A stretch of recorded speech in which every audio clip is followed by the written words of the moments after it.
오늘 제가 야고보서 본문을 잡은 이유는 잠언이 끝나면 7월 1일부터 야고보서입니다. 야고보서 본문이 길지 않기 때문에 7월 1일부터 11일까지 이렇게 하는데 묵상을 통해서도 큰 은혜를 누리겠지만 이제 야고보서의 전체 주제 중에서 가장 중요한 몇 가지 핵심들을 오늘 좀 짚으면서 미리 좀 은혜를 나눠 보려고 합니다. 이 야고보서는 잠언이랑 비슷한 점이 많습니다. 그래서 여러 가지 지혜의 말, 교훈의 말들이 많이 담겨 있고, 그래서 신약의 잠언이라는 별명도 가지고 있습니다. 그래서 이 첫 부분을 오늘 함께 살펴보면서 큰 은혜를 누리길 바라고, 주일 예배를 통해서 깨닫고 은혜를 누리는 것으로 끝나지 않고 이제 일부러 이 야고보서를 그래서 이제 정한 건데요. 여러분이 이제 매일매일 삶 속에서 잠언의 말씀도 깊이 묵상하고, 또 야고보서 시작되면 야고보서도 매일매일 묵상하면서 그날 주시는 은혜를 따라 한 걸음 한 걸음 주님과 동행해 나가는 우리 모두가 되길 주님의 이름으로 축복합니다. 뭔가 끝나는 분위기로 제가 만들어 버렸는데 이제 시작입니다. 야고보서는 저자가 야고보죠.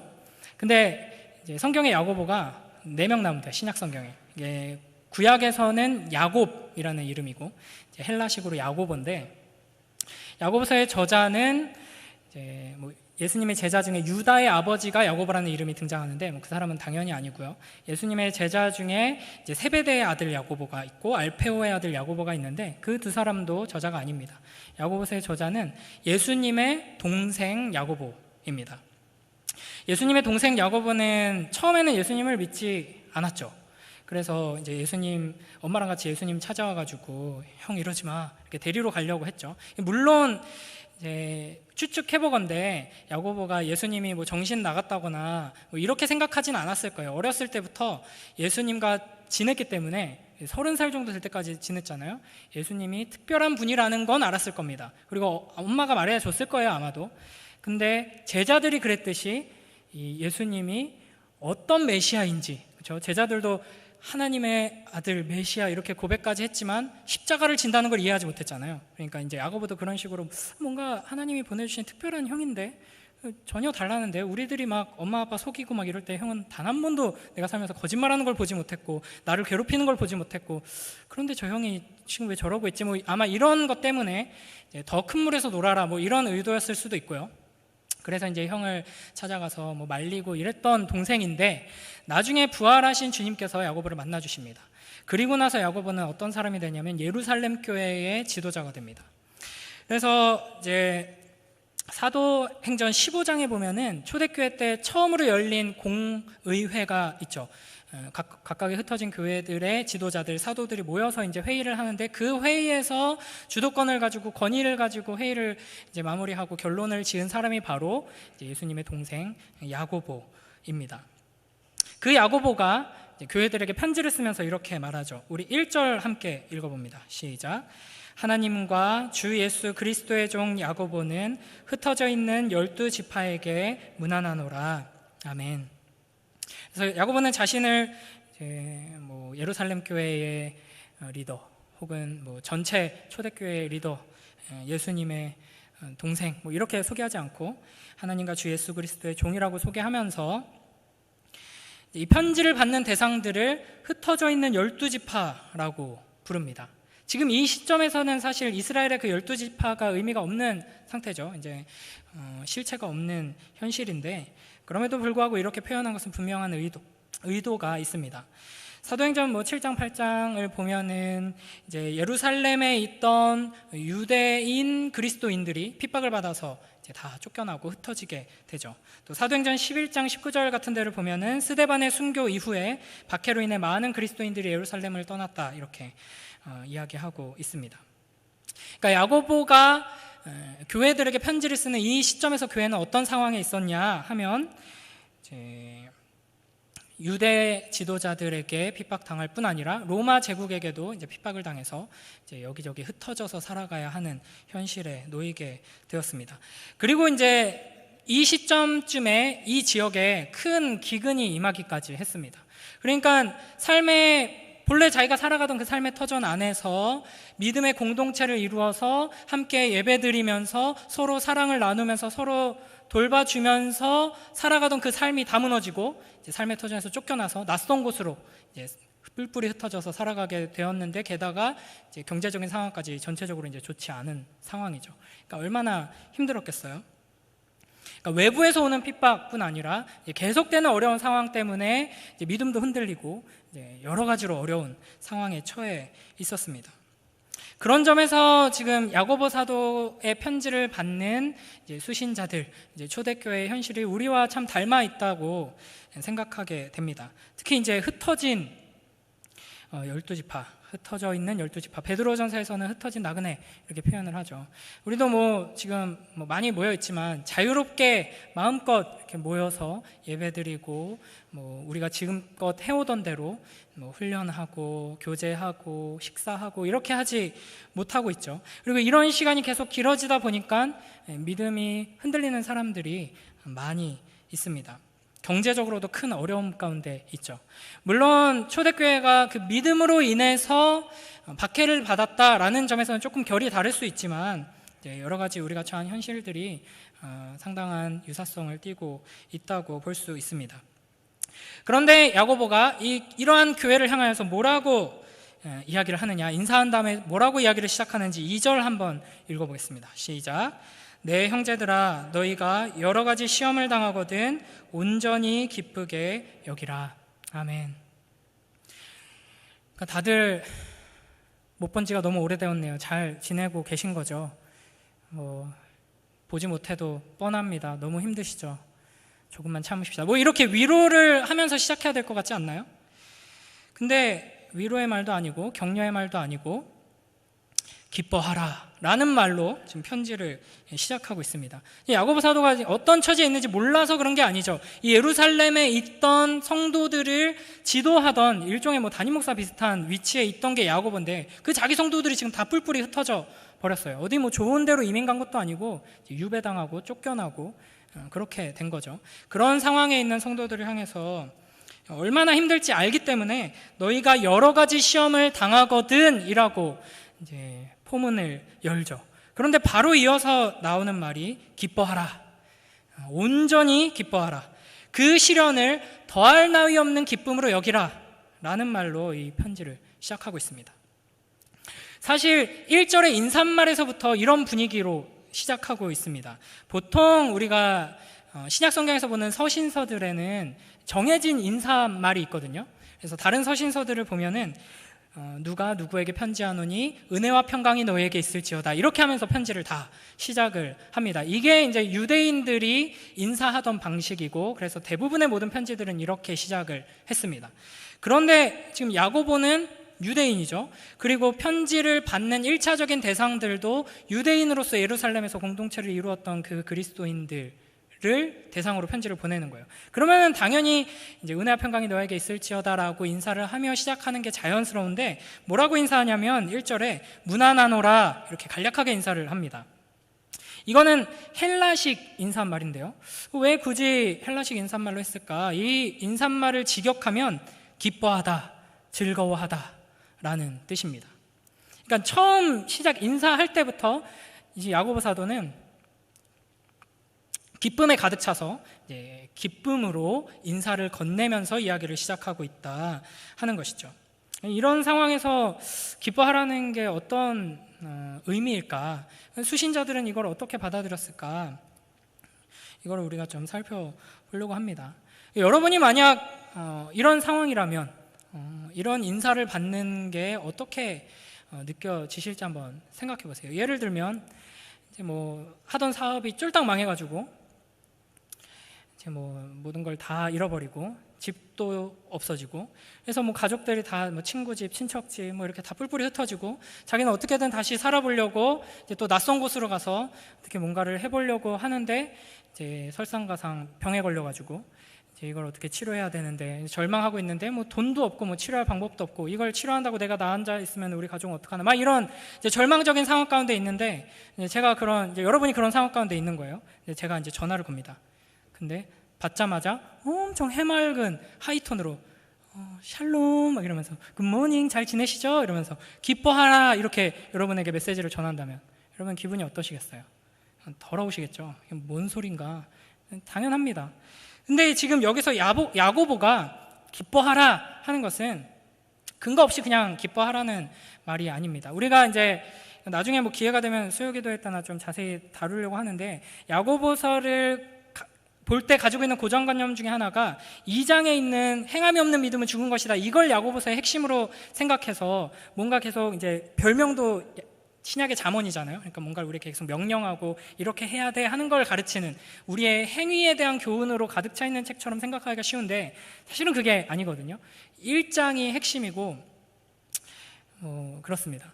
이제 그렇기 때문에 여기서 기뻐하라 하는 것도 뭐 옛날 TV 프로그램 제목처럼 웃으면 복이 와요 그런 것처럼, 기뻐하면 일단 뭔가 해결되니까 일단은 묻지도 말고 따지지도 말고 일단 기뻐해라, 이런 명령의 말이 아닙니다. 옛날에 무한도전이라는 프로에서 이제 노홍철이라는 조금 정신 나가 보이는 이제 사람이 이제 얼음 속에 파묻혀가지고 고래고래 소리를 질렀던 이야기가 있거든요. 막 얼음 속에서 벌벌 떨면서 미친 사람처럼 막 웃습니다. 웃으면서 하는 말이 행복해서 웃는 게 아닙니다, 웃으니까 행복한 겁니다 여러분 하면서 막 계속 웃어요. 근데 자기는 괜찮다 이거죠. 죽지 않다. 근데 야고보가 지금 우리에게 요구하는 기뻐하라 라는 명령이 너희 일단 하나님의 명령이니까 일단 기뻐해라, 이게 아니라는 거죠. 기뻐할 이유가 전혀 없는데 성경에서 기뻐하라고 하니까, 찬양하라고 하니까 기뻐하는 거, 억지로 일단은 기뻐해보고 보는 거, 그게 믿음이 좋은 모습이 전혀 아닙니다. 하나님이 뭘 명령하시는지를 알아야죠. 왜 기뻐하라고 하시는지를 알아야죠. 야고보가 이야기하는 것은 분명한 근거를 가지고 너희가 어떤 상황에 있던지 간에 너희는 기뻐할 이유가 있는 자들이다 하는 것을 알려주기 위해서 지금 이렇게 이야기를 시작하고 있는 것입니다. 그러면 언제 기뻐하라고 하느냐 보면요, 여러 가지 시험을 당하거든 기뻐하라고 합니다. 여기서 이제 여러 가지 시험이라는 것은 시험을 하나 딱 당했을 때는 이렇게 안 기뻐해도 되지만, 시험이 2개가 넘어가고 3개, 4개 여러 가지가 되면 그때부터는 기뻐해라, 이게 아니라 여러 가지, 이거는 모든 종류라는 뜻입니다. 그러니까 우리가 생각할 수 있는 시련이라는 카테고리 안에 넣을 수 있는 모든 상황들, 그 어떤 상황이 오든지 간에 기뻐하라 라는 뜻인 것이죠. 우리가 이 세상을 살아가면서 이제 마주하게 되는 다양한 시련이 있는데 크게 3가지로 구분할 수 있을 것 같습니다. 첫 번째로 나의 죄 때문에 당하게 되는 고난이죠. 잠언이 우리에게 주는 이제 지혜, 교훈이 바로 그런 겁니다. 그리스도인들에게만 특별하게 주어지는 지혜가 아니라 이 세상을 살아가는 모든 인간에게 보편적으로 이제 주어지는 지혜이죠. 게으르면 가난해진다, 부지런하면 부자가 된다, 뭐 악을 행하면 나중에 되돌려받는다, 속이면은 망한다, 뭐 이런 이제 교훈들이죠. 그런 것처럼 우리가 잘못했을 때, 뭐 실수했을 때, 악을 행했을 때 망하고 일이 그르치고 고난을 당하는 것, 이런 경우를 우리는 많이 보게 됩니다. 근데 꼭 이런 경우만 있는 건 아니죠. 두 번째로, 이 세상의 부패와 타락 때문에, 우리가 살고 있는 이 사회의 구조가 악하기 때문에, 이 세상에 악인들로 가득 차 있기 때문에 우리가 이제 겪게 되는 고난이 있습니다. 내가 잘못을 하고 실수를 해서 고난을 받고 핍박을 받는 게 아니라 딱히 이제 내가 잘못한 게 없는데도 당하는 고난이 있죠.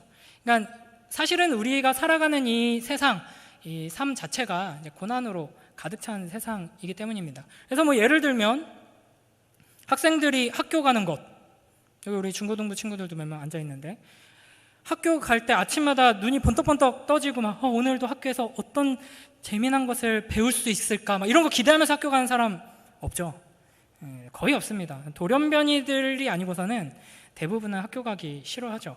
힘듭니다. 공부하는 것 자체가 고난이죠. 그리고 뭐 열심히 공부해가지고 이제 취직해서 회사 가면은 이제 그때부터는 이제 매일매일 행복한 출근길이 이제 펼쳐지나요? 아니죠. 고난이죠. 언제 휴가 가나, 이제 언제 취직하나, 그렇게 이제 기도하던 세월이 무색하게 이제 언제 휴가 가나, 언제 이 일을 다 마치고 유유자적하며 살아갈까, 뭐 이런 또 생각을 하죠. 그만큼 우리의 모든 일상이 다 고난입니다. 뭐 회사에 가서, 뭐 사업장에 가서, 가정에서 계속 끊임없이 나오는, 반복되는 이 집안일을 쳐내는 이 모든 것들이 다 고난이라고 할 수 있죠.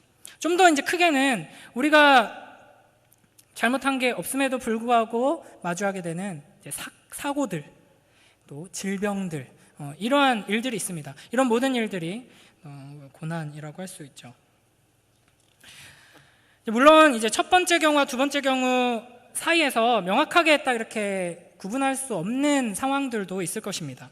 그래서 우리는 우리가 처한 고난의 상황을 너무 가볍게 하나님의 심판으로 연결해서는 안 됩니다. 내가 잘못해서, 내가 죄지어서 내가 이렇게 고난을 마주하게 되었다라고 너무 쉽게 이야기해서는 안 되는 것이죠. 특히 다른 사람을 볼 때 저거 하나님 말씀에 순종 안 하더니 저렇게 됐네, 이렇게 우리가 함부로 얘기해서는 안 되는 것이죠. 항상 겸손해야 됩니다. 우리는 모릅니다. 하나님이 왜 그 고난을 우리에게 주셨는지 우리가 쉽게 말할 수 있는 부분이 아니라는 것이죠. 그래도 어쨌든 이제 크게 나눠보자면 우리가 잘못해서 받는 고난이 있을 수 있고, 우리가 잘못하지 않아도 우리의 삶 속에서 여러 가지로 이제 우리는 고난을 받을 수 있다 하는 것입니다. 그리고 세 번째로, 우리가 그리스도인으로서 하나님의 말씀에 순종하며 이 십자가의 길을 이제 아주 바르게 의롭게 따라갈 때 우리는 고난을 받게 됩니다. 디모데후서 3장 12절 함께 읽어볼까요? 디모데후서 3장 12절 함께 읽겠습니다. 시작. 무릇 그리스도 예수 안에서 경건하게 살고자 하는 자는 박해를 받으리라. 아멘. 우리는 기본적으로 하나님 말씀에 잘 순종하고 주님 따라서 묵묵히 걸어가다 보면 형통하게 되겠지, 문제가 다 사라져, 좋은 일만 생겨, 이런 걸 기대하기가 쉬운데, 주님께서는 네가 나를 따라오면 너는 이제 나와 같은 고난을 받게 될 것이다. 내가 맞은 채찍을 너도 맞게 될 것이다.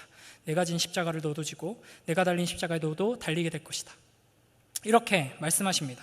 그러니까 예를 들면 바울이나 사도들이 복음을 전하면서 당했던 고난들, 바울이 잘못해가지고 채찍 맞고 돌에 맞은 게 아니잖아요. 그들을 위해서 가장 좋은 것, 하나님께서 기뻐하시는 그 일을 했음에도 불구하고 심각한 고난에 처하게 됩니다. 이것이 우리의 운명이죠. 교회사 속에서 이 사도들이나 또 여러 순교자들의 이야기를 들어보면 이제 핍박을 당하고 이제 박해를 받고 이제 사형 선고를 받고 이제 화형을 당하거나 이렇게 죽임당하는 그 자리로 끌려가는 중에도 우리 신앙의 선배들은 기쁨으로 찬양하며 그 길을 걸어갔다는 기록이 너무나도 많습니다. 그러니까 내가 받는 이 고난이 바로 우리 주 예수 그리스도께서 받으셨던 그 고난이다라는 확신이 있기에, 내가 이 고난을 통과하면 우리 주님께서 지금 십자가를 통과해 영광의 자리에 계신 것처럼 나도 그 길로 가게 되는구나 라는 것을 기대하고 믿음으로 이제 기쁘게 고난 중에도 찬양했던 것이죠. 근데 사실은 그런 점에서 내가 하나님 말씀대로 지금 바르게 가고 있다, 그런데 이 세상이 악하기에, 악한 원수마귀가 우리를 내버려두지 않아서 내가 영광으로 받는 고난이다 라는 확신이 있다면 사실 오히려 기뻐하는 게, 아무리 고난이 심각해도 우리의 목숨을 위협하는 고난일지라도 우리 기뻐하는 게 쉬울 수가 있습니다. 근데 문제는 앞서 말씀드린 첫 번째, 두 번째 이유로 우리가 고난 가운데 있을 때, 갑자기 사고가 나고 질병 걸리고 도대체 왜 이렇게 엉망이 되었나 이해할 수 없고, 때로는 너무나도 후회가 되고 난 진짜 왜 그랬을까 내가, 이런 후회 가운데 고통스러워 한다든지, 아니면은 내가 잘못한 거 없음에도 불구하고 여러 가지 어려움 가운데 있다든지 할 때 기뻐하는 것, 그게 더 사실은 어려울 수가 있는 것이죠. 그럼에도 이 야고보를 통해 하나님께서 우리에게 이렇게 말씀하십니다. 내 형제들아, 너희가 여러 가지 시험을 당하거든 온전히 기쁘게 여기라. 그러니까 어떤 종류의 시험, 첫 번째, 두 번째, 세 번째 어디에 속하는 시험이든지 간에 기쁘게 여겨라 말씀하시는데요. 그러면은 왜 기쁘게 여겨야 하는지에 대해 설명을 제대로 해주면은 좀 납득을 할 수 있을 텐데, 그 다음에 뭐라고 말씀하실까요? 뭐라고 이야기가 나와야지 여러분 좀 기뻐할 수 있을 것 같으세요? 시험을 당해도 온전히 기쁘게 여겨라, 그거 금방 끝난다, 오래될 것 같이 금방 끝나, 이렇게 하면 그래요? 그럼 기뻐하면서 좀 기다려보죠, 이렇게 할 수 있을 것 같잖아요. 아니면 스님들이 주로 하는 말처럼, 여러분이 괴로워하는 거는 여러분 마음의 문제입니다. 여러분이 기뻐하면 여러분은 기쁘게 되는 거예요. 이렇게 뭐 이야기를 하면 논리적으로는 맞죠. 그래서 기뻐하라고 하는 거구나. 근데 3절 한번 읽어볼까요? 왜 기뻐하라고 하는지 읽어보겠습니다. 시작. 이는 너희 믿음이 시련이 인내를 만들어내는 줄 너희가 알미라. 1절, 2절 말씀을 들으면서 조금 기분이 나빴던 사람은 3절을 들으면은 그래서 기뻐하라 그랬구나가 아니라 더 열이 받을 거예요. 뭐라는 거야 지금 이 야고보가 하는 말이 뭐냐면은 고난과 시련 가운데 있는 교회를 향해서 아주 기쁜 표정으로 기뻐하십시오라고 말했어요. 왜 기뻐하라고 하는가 들어봤더니 기뻐하면 여러분은 인내하게 됩니다. 기뻐하면 여러분은 계속 인내하게 됩니다. 그 고난이 여러분을 인내하는 사람으로 만들어주기 때문입니다. 이렇게 말하는 거예요. 그러니까 우리가 기대하는 거랑 다르죠. 고난이 끝날 거니까 기뻐하라 그러면 우리는 기뻐합니다. 근데 그 이건 오히려 고난이 계속될 거라는 예고와 비슷한 거죠. 그 고난 속에서 여러분은 그 고난을 이겨낼 수 있는 아주 인내를 갖추게 될 겁니다. 이 말입니다. 그리고 4절에서는 이렇게 말하죠. 함께 읽습니다. 시작. 인내를 온전히 이루라. 이는 너희로 온전하고 구비하여 조금도 부족함이 없게 하려 함이라. 아멘. 인내를 온전히 이루라. 계속 이거를 이제 직역하면은 그 인내가 계속해서 효과를 발휘하도록 해라 하는 겁니다. 그러니까 인내를 그냥 끝까지 계속 인내하라는 거예요. 이거 마치 해병대 캠프에서 빨간 모자 쓴 조교들이 바락바락 소리 지르는 거랑 비슷한 이야기죠. 버텨, 참아내, 이겨내, 포기하지 마, 끝까지 해. 그러면 이제 근육이 막 터질 것 같고 하는데도 그걸 견뎌내면은 나중엔 힘이 더 세지죠. 이 시간을 견뎌내면은 나중에는 더 큰 시련도 견뎌낼 수 있는 인내가 생기게 됩니다. 야고보가 지금 빨간 모자를 쓰고 우리한테 이 말을 하고 있는 건가? 그게 아니라는 거죠. 야고보가 하려는 말이 뭔지를 잘 알려면 3절의 단어를 잘 살펴봐야 됩니다. 믿음의 시련. 2절에서는 여러 가지 시험을 당하거든 이라고 했는데 3절에서는 믿음의 시련이라고 표현합니다. 믿음의 시련, 이거는 연단, 검증, 테스트 이런 뜻입니다. 그러니까 여러 가지 시험이 있을 수 있습니다. 우리 삶에는 여러 가지 시험이 있을 수 있는데 어떤 종류의 시험이든지 간에 그것을 우리가 믿음의 시련으로, 테스트로 받으면은 그것은 그 믿음의 시련은 우리 안에 인내를 만들어내게 된다는 것입니다. 그리고 그 인내는 우리로 하여금 온전하고 구비하여 조금도 부족함이 없게 합니다. 이걸 공동번역에서는 이렇게 표현합니다. 조금도 흠잡을 데 없이 완전하고도 원만한 사람을 만든다. 쉬운 성경에서는 조금도 부족함 없는 완전하고 성숙한 사람을 만든다라고 합니다.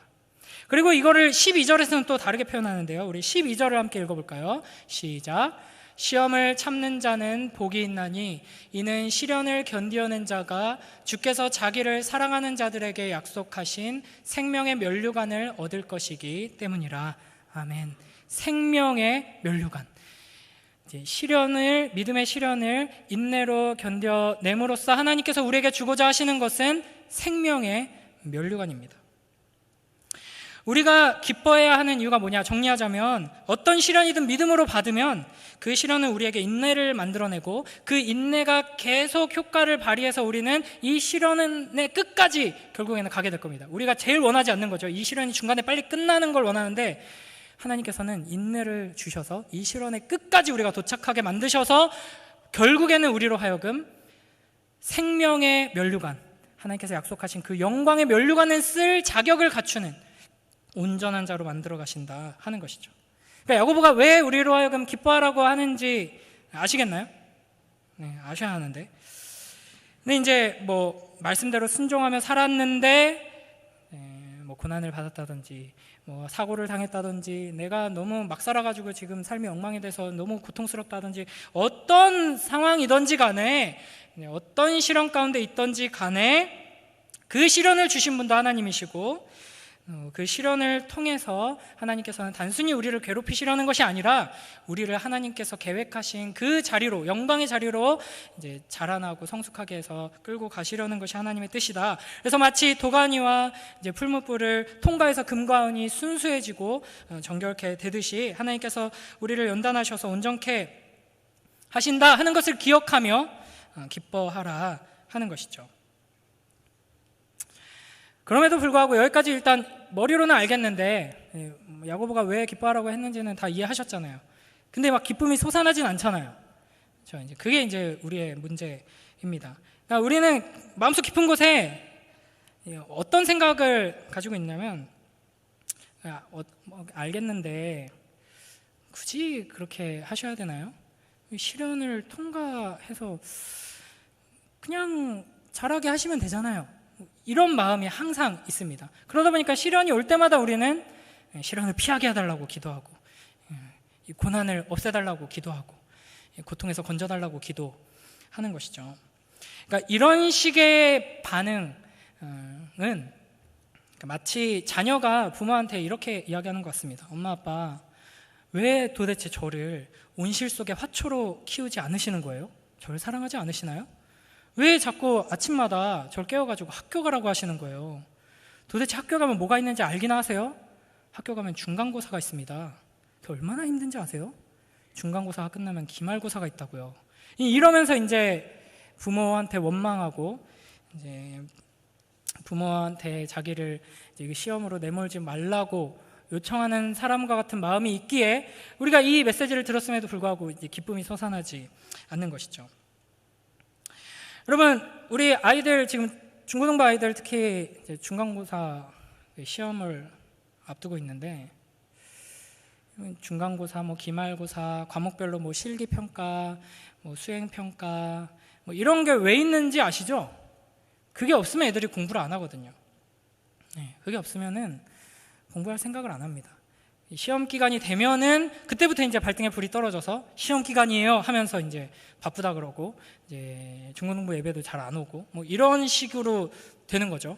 근데 물론 요즘 아이들은 이제 저 중고등학교 때보다 훨씬 훌륭한 것 같아요.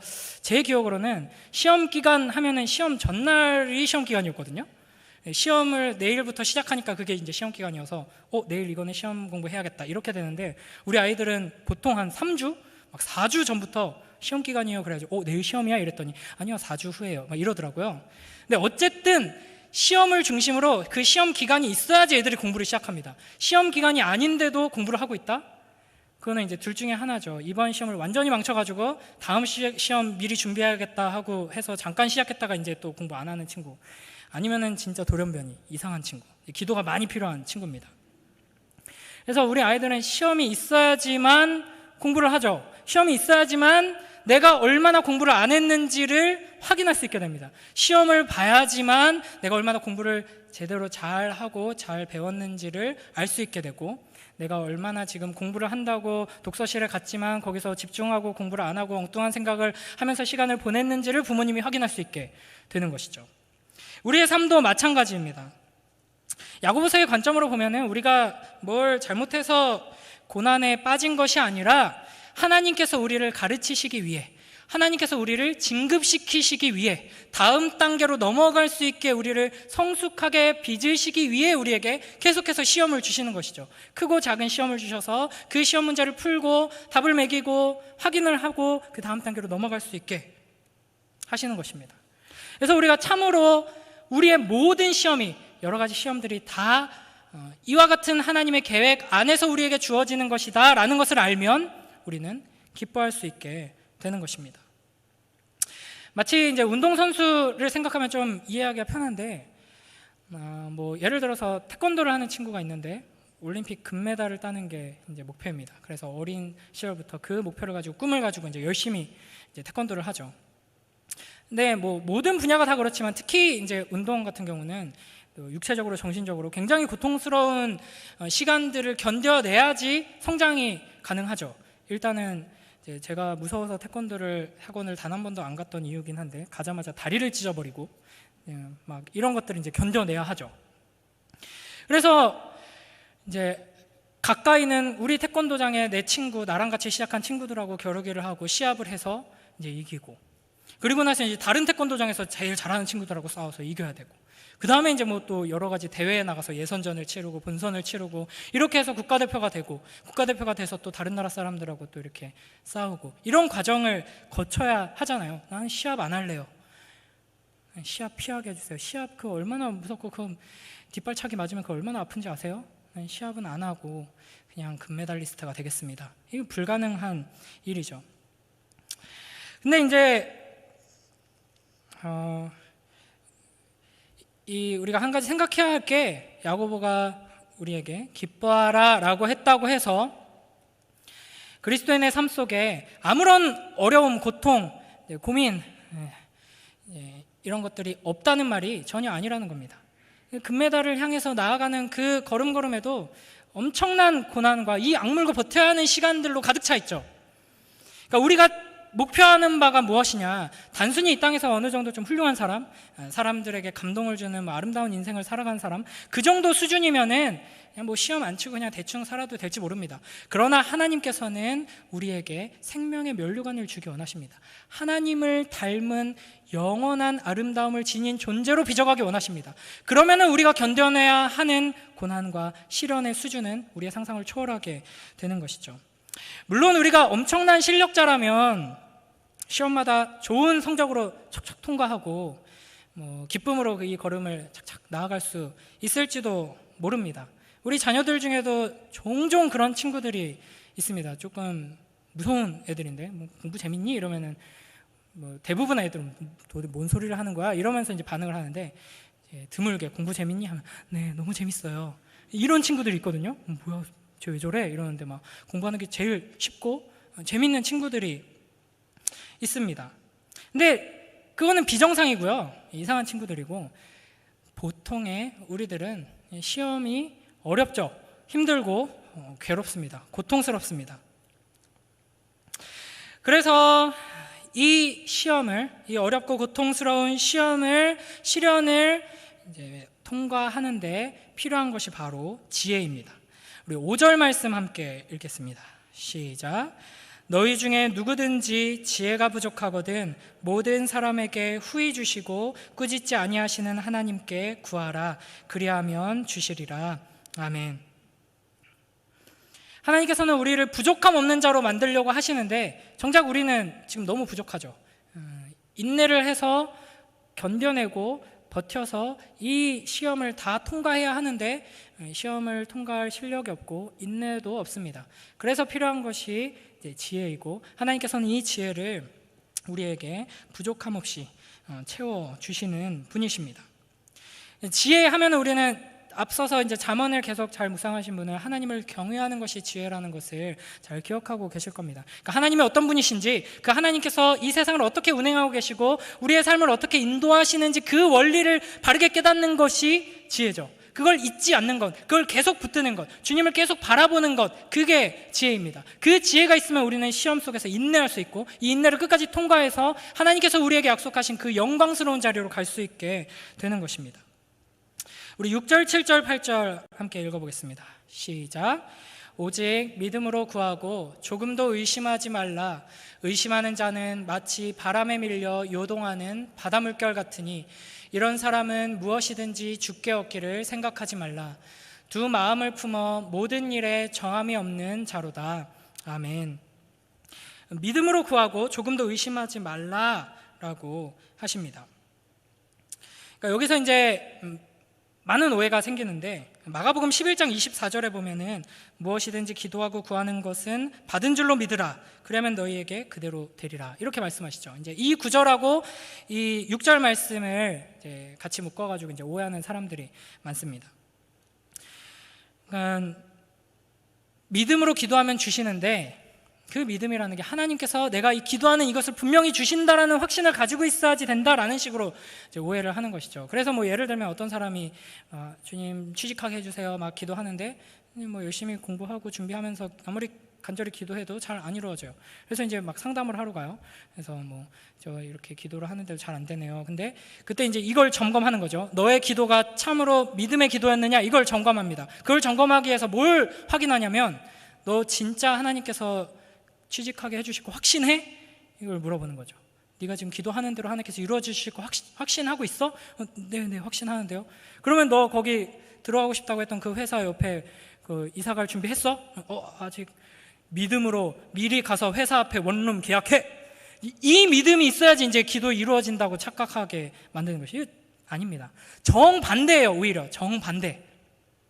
여기서 이제 의심하지 말라 하는 것은 그걸 의심하지 말라는 거예요. 내 기도를 하나님께서 고스란히 들어주신다는 것을 의심하지 말라는 것이 아니라 하나님께서 우리에게 선하신 분이다 하는 것을 의심하지 말라는 겁니다.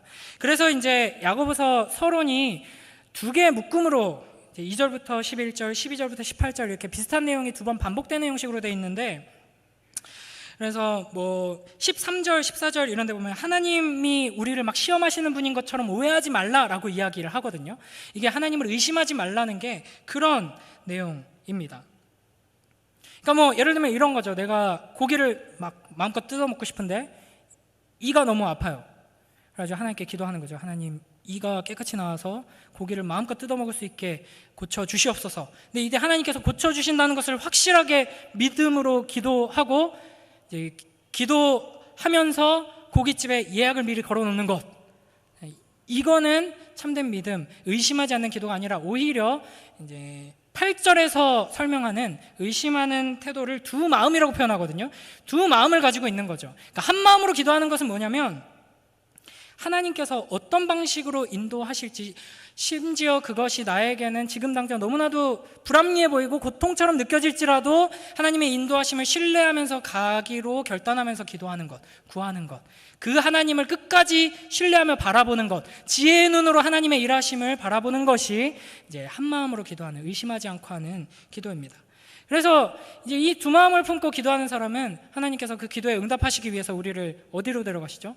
이 고기 먹고 싶다고 하는 기도를 들으시고 치과로 끌고 가시죠. 그러면 이제 우리는 반항하는 겁니다. 하나님, 저 이빨 아프다고 해서 지금 기도한 거잖아요. 근데 지금 하나님이 저를 끌고 가시는 곳을 보니까 가장 이빨을 아프게 하는 곳으로 저를 끌고 가시네요. 이건 안 되겠습니다. 이게 이제 두 마음을 품고 있어서 기도하기 때문에 하나님의 인도하심을 받지도 못하고 하나님께서 부어주시는 축복을 누리지도 못하게 되는 것이죠. 그래서 두 마음은 마치 우리의 마음의 그릇이 둘로 쪼개진 겁니다. 그래서 하나님이 우리에게 큰 은혜를 부어주시지만 아무것도 담지 못하게 되는 것이죠. 그러므로 우리는 하나님께서 우리를 사랑하셔서 우리의 삶에 가장 좋은 것을 허락하시고 우리가 만나게 되는 모든 종류의 고난을 통해서 우리를 인내하게 하심으로 우리를 성숙한 사람으로 빚어가신다 하는 것을 분명히 믿고 신뢰해야 할 것입니다. 우리 로마서 5장 3절 6절 말씀 읽어볼까요? 오늘의 이 주제와 아주 비슷한 구절들이 특히 이제 신약의 서신서들에 많이 있습니다. 우리 로마서 5장 3절에서 6절 함께 읽습니다. 시작. 다만 이뿐 아니라 우리가 환난 중에도 즐거워하나니 이는 환난은 인내를, 인내는 연단을, 연단은 소망을 이루는 줄 알미로다. 소망이 우리를 부끄럽게 하지 아니함은 우리에게 주신 성령으로 말미암아 하나님의 사랑이 우리 마음에 부음받음이니 우리가 아직 연약할 때에 기약대로 그리스도께서 경건하지 않은 자를 위하여 주역 죽으셨도다. 아멘. 주님께서는 환난을 통해서 인내를, 인내를 통해서 연단을, 연단을 통해서 소망을 이루어 내십니다. 주님께서 이와 같은 방식으로 우리에게 일하신다, 지금도 그렇게 우리를 인도하고 계신다 하는 것을 기억하며 환난 중에도 기뻐하는 우리 모두가 되길 주님의 이름으로 축복합니다. 베드로전서 1장 6절에서 9절에도 이런 말씀이 있습니다. 함께 읽어보겠습니다. 그러므로 너희가 이제 여러 가지 시험으로 말미암아 잠깐 근심하게 되지 않을 수 없으나 오히려 크게 기뻐하는도다. 너희 믿음의 확실함은 불로 연단하여도 없어질 금보다 더 귀하여 예수 그리스도께서 나타나실 때 칭찬과 영광과 존귀를 얻게 할 것이니라. 예수를 너희가 보지 못하였으나 사랑하는도다. 이제도 보지 못하나 믿고 말할 수 없는 영광스러운 즐거움으로 기뻐하니 믿음의 결국 곧 영혼의 구원을 받음이라. 아멘. 우리 안에 있는 어리석음은 우리로 하여금 계속해서 주여 이 시련을 피하게 하여 주시옵소서, 이 문제가 빨리 해결돼서 제가 더 이상 고통스럽지 않게 하여 주시옵소서, 하나님 더 이상 내 인생의 앞길에 환난과 고난이 없도록 내 길을 열어주시옵소서, 이렇게 기도하게 만듭니다. 그러나 우리가 살아가는 동안 시험이 없는 인생을 살 수는 없습니다. 특히 우리가 참된 그리스도인이라면 우리는 하나님께서 주시는 시험을 피하고서는 결코 그 길을 걸어갈 수 없는 것이죠. 그리스도인과 이 세상에 속한 사람의 가장 큰 차이는 시험을 받느냐 안 받느냐, 고난을 받느냐 안 받느냐가 아니라 시험을 어떻게 통과하느냐, 그 시험을 통해서 무엇을 얻느냐에 있습니다. 그래서 이 시험을 통과할 때 우리는 기뻐해야 하는데, 우리의 기쁨은 이 시험이 사실은 별거 아니야, 이 시험 금세 해결될 거야, 이것 때문에 우리가 기뻐하는 것이 아니라 이 시험은 하나님께서 나를 사랑하셔서 주신 것이다, 이걸 생각할 때 우리는 기뻐할 수 있게 되는 것입니다. 야고보 사도가 이 교회를 향하여서 흩어져 있는 이라는 표현을 한 것은 분명한 의도가 있는데요. 아마도 이제 유대인 첫 번째 수신자들은 이 표현을 봤을 때 이제 스가랴서에 주로 많이 등장했던 흩어진 양떼로 비유된 이스라엘 백성들을 떠올렸을 겁니다. 마치 그와 같은 현실 속에 지금 초대교회가 있는 것이죠. 우리도 마찬가지입니다. 그때 우리가 바라봐야 할 것은 우리가 단순히 그냥 흩어져서 버려진 존재가 아니라는 것입니다. 우리에게는 영광의 주 예수 그리스도, 우리의 영원한 목자가 계십니다. 그분께서 어디 계신가요? 십자가에 달려서 피 흘리시면서 미안, 나도 지금 너무 힘들어, 너도 힘들지, 우리 같이 힘들자, 어때, 좀 위로가 되니? 이러고 계신 게 아니에요. 우리 주 예수 그리스도께서는 하나님 보좌 우편에서 우리를 다스리고 계십니다. 양떼들 뿐만 아니라 그 양떼가 속해 있는 모든 세상을 다스리시는 왕으로 계십니다. 그 왕을 바라볼 때 우리는 비록 지금 흩어진 양떼처럼 두렵고 헤매고 있지만 참된 목자이신 예수 그리스도께서 우리를 바로 그 자리로, 영광의 하나님 보좌 우편으로 우리를 인도하고 계신다 하는 것을 믿고 그 믿음 안에서 우리는 기뻐할 수 있게 되는 것입니다. 여러분, 답을 달지 않으면 문제는 해결되지 않습니다. 시험을 보지 않으면 다음 단계로 나아갈 수 없습니다. 하나님께서 우리에게 주시는 시험을 기쁨으로 받고 믿음으로 받고, 그 시험에 요구하시는, 문제에 요구하시는 그 답을 기도와 묵상을 통해, 말씀과 기도를 통해, 이 공동체가 함께 분투하는 그 과정을 통해 깨닫고 답을 잘 달아서 하나하나의 시험을 통과하여 성장해 나가는 복된 우리 모두가 되길 주님의 이름으로 축복합니다. 제가 신대원 시절 때 아주 충격적인 문자를 하나 받은 적이 있는데요. 제가 그동안 살아오면서 이제 가져왔던 이 시험에 대한 개념을 완전히 뒤집는 문자였습니다. 이제 공부를 아주 잘하는, 아까 예를 들었던 그 공부가 제일 쉬웠어요, 이런 비슷한 부류의 이상한 친구였는데, 제가 신대원에서 시험을 앞두고 이제 시험을 보는 그날 아침에 응원의 문자가 띡 왔습니다. 뭐라고 했냐면, 오늘 시험이지, 그동안 배우고 익힌 것들을 확인하는 기쁨의 시간이 되길 바래, 화이팅. 시험 보러 가는 사람한테 기쁨의 시간, 무슨 기쁨? 보고 또 봤어요. 그동안 배운 것들을 확인하는 기쁨을 누리는 게 시험이구나. 그렇다면 나는 지금까지 단 한 번도 제대로 된 시험을 본 적이 없다. 나는 그냥 억지로 끌려다니기만 했구나, 이런 생각을 하게 되었습니다. 하나님께서 우리를 사랑하셔서 우리에게 고난을 주십니다. 크고 작은 모든 고난이 마찬가지입니다. 다른 사람한테 내가 지금 요즘 이런 시련을 겪고 있어요 라고 말하기조차 부끄러운, 너무나도 당연한 것처럼 보이는 그런 작은 시련들마저도 하나님께서는 우리를 다듬으시기 위해 주시는 것입니다. 우리가 그것을 어떻게 받아들이고 어떻게 하나님께서 우리 안에서 역사하시도록 내어드리느냐가 중요한 것이죠. 우리가 지금 이렇게 흩어져 있는 상황, 이 코로나의 현실도 마찬가지입니다. 그래서 우리가 이 야고보의 이 말씀을 붙들고 좀 스스로를 돌아봤으면 좋겠습니다. 코로나 또한 하나님께서 우리를 위해서 주신 시험이죠. 이 시험에 우리는 답을 달아야 합니다. 그리고 이 시험을 보면서 우리가 얼마나 부족했는지를 확인하게 될 것이고, 우리가 가지고 있는 그 믿음이 얼마나 큰 능력을 가지고 있고, 우리의 믿음, 이 복음이라는 것이 얼마나 아름다운 것인지를 또한 확인하게 될 것입니다. 그렇게 해야 하는 것이죠. 근데 문제는 뭐냐 하면, 우리 모두가 이 코로나를 지나면서 기본적으로 탑재하고 있는 이제 자세가 뭐냐면, 코로나를 빨리 물리쳐 주시옵소서. 이 코로나를 하나님께서 주신 그 목적과 그 시험을 통과함으로써 우리가 얻게 될 그 유익들에 대해서는 생각하지 않고, 빨리 주님 제발 언제까지입니까? 이제 거의 다 된 것 같았는데 또 델타 변이, 하나님 도대체 뭐 하시는 거예요? 빨리 없애주세요. 이제 델타에 뭐 베타 변이가 생기면 또 베타 변이 없애주세요. 델타 변이 생기면 델타 변이 없애주세요. 또 추가 변이 생기면 추가 변이 없애주세요. 계속 이 기도만 하면은 우리는 이 시험을 제대로 풀 수가 없습니다. 그러니까 그런 아이랑 비슷한 거죠. 중학교 졸업 시험을 이제 앞두고 주님 이 시험을 빨리 지나가게 하여 주시옵소서 이렇게 간절히 주님 옆에 나와서 기도하면서 시험을 치르는데 그 마음 자세는 뭐냐면 이 중3 졸업시험 끝나기만 해봐라. 그러면 내가 다시 예전처럼 중3 생활을 즐겁게 누리리라. 이렇게 생각하고 있는 거죠. 중3 시험을 제대로 잘 치른 다음에 뭐가 돼야 돼요? 고1이 돼야 되잖아요.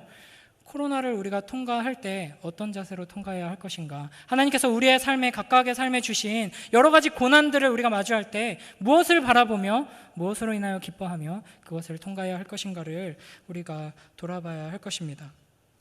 그래서 이 코로나로 인한 여러 가지 어려움들을 우리가 제대로 잘 통과해서 코로나가 끝나고 난 뒤에 세상 사람들이 보기에 이거 코로나 진짜 하나님이 주셨나 보다.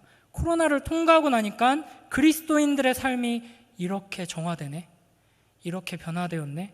그러니까 우리의 삶을 통해 하나님의 그 역사하심을 증거할 수 있는 복된 우리 모두가 되길 주님의 이름으로 축복합니다. 이 시간 말씀을 붙들고 함께 기도하며 나아가도록 하겠습니다. 먼저 우리 회개의 마음으로 하나님께서 우리의 삶에 주신 우리를 사랑하셔서 우리를 위해서 우리를 성장시키기 위해서 주신 그 고난들, 시련들, 어려움들을 두고 내 뜻대로 두 마음을 품고 피하려고만 했던 그 어리석음을 주님 불쌍히 여겨주시고, 주님 이렇게 우리가 지혜가 부족합니다.